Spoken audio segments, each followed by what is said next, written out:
It's Friday night, which is never great for traffic. It's a long weekend, which makes things worse. It's raining in parts of the country, and there's that big rugby game in Northland. In other words, the country's roads may well be unpleasant places to be. But are we making them more unpleasant with road rage? The AA says we need to think more about our behaviour on the road. Roger Venn is the General Manager of the AA Driving School. I called him to discuss people's somewhat different behaviour in their cars.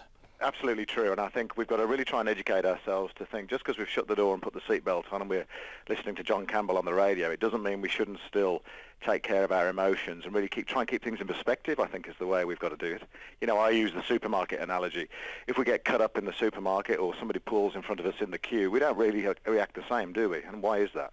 You know. No, and if we did, we would be considered highly irrational, right? Exactly, and the interesting point here is why we tend to let ourselves become more emotional, more irrational when we're on the road. And yeah, it's a real interesting subject, I think, that most people can relate to. So we were discussing in our office that we were going to talk to you, and I said my bugbear is people who sit in the passing lane when they're not passing, right? Yep, that's a classic. Yeah, so it just drives me nuts. And that's, we do regular surveys of our members, and that's in the top 10, they're sitting in the passing lane and not returning to the left and letting faster moving traffic go by.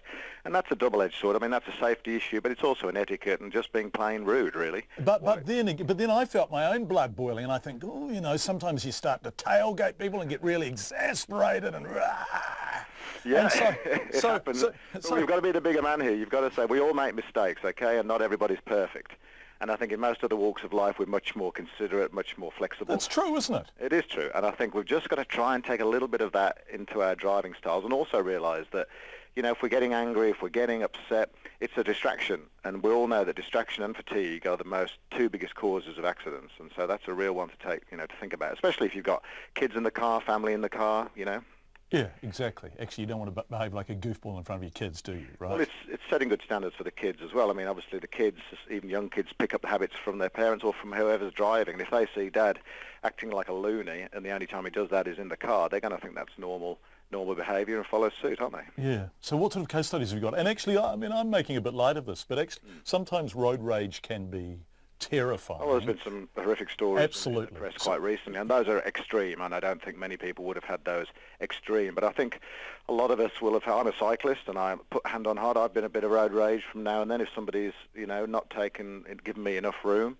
But I think there's different ways of approaching it. You know, we survey our members, and most of the top 10 items that come up that upset our members are really courtesy ones. You know, it's tailgating, it's not indicating, it's slow driving in the outside lane, it's running red lights. Now, some of those are real safety issues, but they're also not respecting other road users and really acting as if you own the road, and, you know, why should you give way to anybody? Yeah, there's a sense of entitlement behind a lot of this, isn't there? I think so, yeah, and you've got to ask where that's coming from. I mean, everybody, you know, and even cyclists that don't, you know, get accused of using the road free of charge, even though most cyclists pay ACC and road tax on their other vehicles, but that's a separate issue. But I mean, everybody has a right to be on the road. Everybody has a right to walk on the pavement and be safe.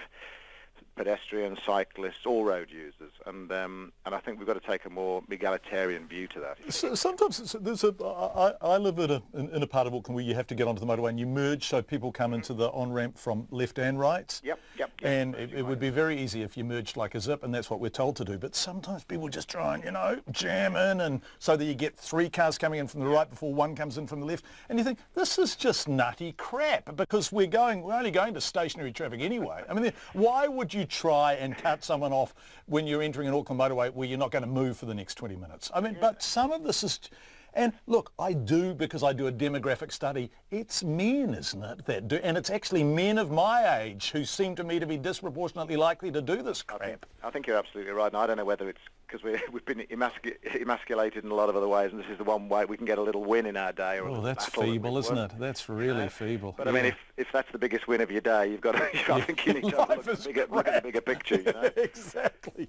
And most of the time, not merging like a zip or being slightly more aggressive actually makes the whole system slow down, because there's a ripple effect, because you've stopped the traffic, or you've slowed things down, or you've upset somebody, and all that does is slow everything down behind you. So yeah. You know, okay. So how do we police this? this? How do we kind of formalise a greater decency, consideration, empathy and kindness on our roads? It's a tough one. I mean, the road code is quite quiet on this subject. So the road code is very much about the do's and don'ts, but doesn't really look too deeply at the etiquette and the manners side of things. So I think we just need to have more of a debate about it. And also, don't be afraid to question somebody. If you're in a car and somebody in the driver, your friend or your colleague or your family member is acting like this, you've got to question them and say, well, what are you doing? You know, why are you doing this? And is this a good example? And all you're doing is getting your blood pressure up, and it's not going to get us there any quicker. The AA's Roger Venn.